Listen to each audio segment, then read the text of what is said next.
Assalamualaikum warahmatullahi wabarakatuh. Perkenalkan, kami dari kelompok 11. Anggota kelompok kami berjumlah 2 orang. 2 orang saja, Mas. 2 orang saja, Pak. 2 anak cukup.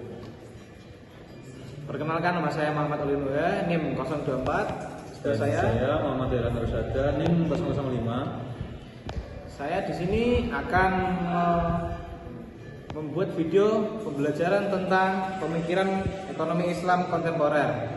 Pembahasan pertama di sini Muhammad Nejatullah Siddiqi. Muhammad Nejatullah Siddiqi lahir pada tahun 1931. Muhammad Nejatullah Siddiqi adalah ekonom Islam asal India yang dikenal sebagai pelopor pemikiran ekonomi Islam modern. Ia pernah mengajar di Aligarh Muslim University, King Abdul Aziz University di Jeddah, serta menjadi peneliti tamu di UCLA dan Islamic Development Bank. Karya-karyanya seperti Banking Without Interest dan Muslim Economic Thinking menjadi rujukan utama dalam kajian ekonomi dan perbankan syariah. Ia telah membimbing banyak penelitian aktif dalam jurnal ilmiah serta berkontribusi dalam konferensi internasional. Saat ini Muhammad Nejatullah Siddiqi menjabat sebagai Profesor Emeritus di Aligarh Muslim University. Yang kedua, di sini membahas tentang ciri-ciri ekonom Islam versi Muhammad Nejatullah Siddiqi. Yang pertama, hak milik individu terbatas. Hak milik individu terbatas harus sesuai kewajiban sosial sebagai khalifah Allah. Yang kedua, peran aktif negara. Peran aktif negara di sini harus intervensi pasar saat terjadi ketidakadilan. Ketiga, implementasi zakat dan pelanggaran riba dan pelarangan riba. Sebagai contoh di sini, bunga atau riba diganti menjadi akad mudharabah.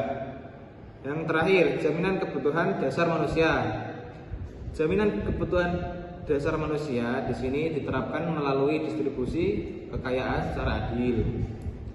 Pembahasan selanjutnya di sini tentang pemikiran ekonom versi Muhammad Nejatullah Siddiqi.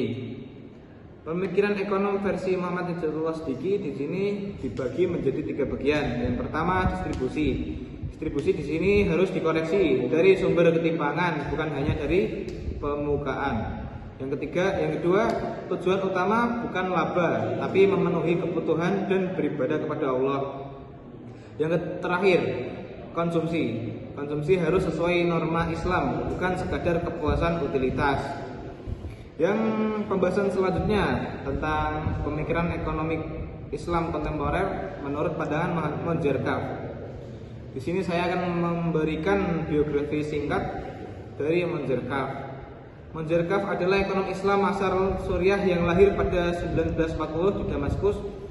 Ia meraih gelar sarjana di Universitas Damaskus dan Ekonomi Internasional dari University of Utah, serta mempelajari fikih secara informal.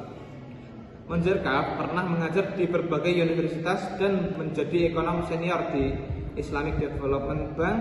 Ia dikenal sebagai penulis produktif dengan karya penting seperti The Islamic Economic pada tahun 1978, yang menjadi pelopor analisis ekonomi Islam secara sistematis, serta berbagai tulisan lain tentang zakat, perilaku konsumen, dan pembiayaan syariah. Pembahasan yang selanjutnya adalah konsep Islamic Man.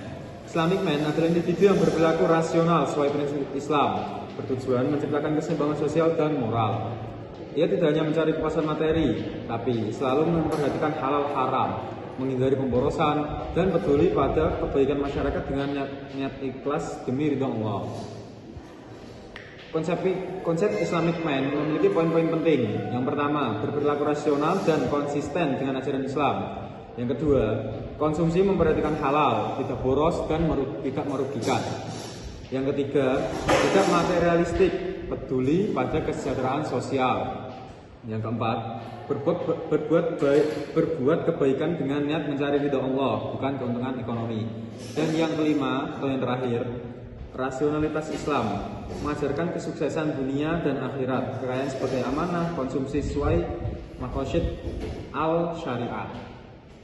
Pembahasan yang selanjutnya adalah etika konsumsi menurut Monzerkaf. dibagi menjadi beberapa bagian. Yang pertama, konsumsi tidak hanya untuk memaksimalkan kepuasan pribadi. Yang kedua, zakat merupakan kewajiban yang dipisahkan dari pengeluaran konsumsi biasa. Yang ketiga, konsumsi harus menghindari barang haram, pemborosan, dan dampak negatif sosial. Dan yang terakhir, keempat, konsumen muslim harus memperhatikan maqasid al-syariah dalam berbelanja. Etika produksi menurut Monzerkab. Produksi bertujuan meningkatkan kesejahteraan materi sekaligus moral. Motif produksi adalah memanfaatkan sumber daya alam untuk kepentingan umat Islam dan akhirat. Badan usaha harus memaksimalkan keuntungan tanpa melanggar aturan ekonomi Islam. Faktor produksi meliputi modal, tenaga kerja, dan hak milik yang dianggap sebagai akibat wajar. Dan yang terakhir, produksi harus berlandaskan pada keadilan dan etika syariah. Konsep struktur pasar. Yang pertama, kebebasan. Yang kedua, keterlibatan pemerintah dalam pasar. Dan yang ketiga, aturan-aturan permainan dalam Islam.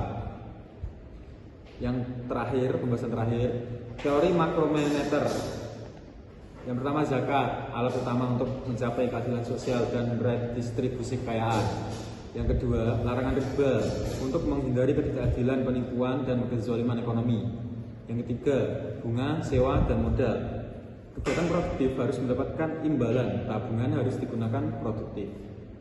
Dan yang terakhir, al-qirot, kerjasama modal dan pengusaha berdasarkan prinsip kepemilikan dan kooperasi.